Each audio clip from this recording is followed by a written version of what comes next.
চলো আজকে তোমাদের সাথে একটা বিয়েবাড়ির মেনু শেয়ার করি। প্রথমেই কিন্তু পড়ে গেছিলো ভেজিটেবল চপ এবং স্যালাড। সস যেহেতু আমি খাই না তাই কিন্তু নিইনি। আর ভেজিটেবল চপটা কিন্তু দারুণ হয়েছিল। তারপরে সাদা ভাত আর ভেজ ডাল।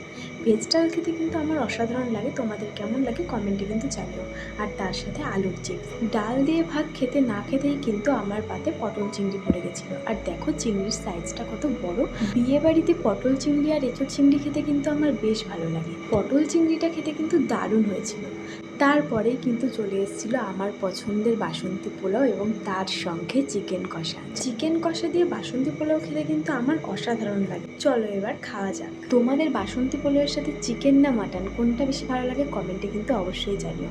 তারপরে কিন্তু আমের চাটনি, পাঁপড় আর দেখো রসগোল্লা পড়ে গেছে। রসগোল্লাটা খাওয়া শেষ না হতে হতেই তারপরে কিন্তু মিল্ক কেক পড়ে গেছে। মিল্ক কেক যেহেতু আমার খুব ভালো লাগে তাই কিন্তু আরও একটা নিয়েছিলাম। চলো এবার হাত ধুয়ে বাড়ি যাওয়া যাক।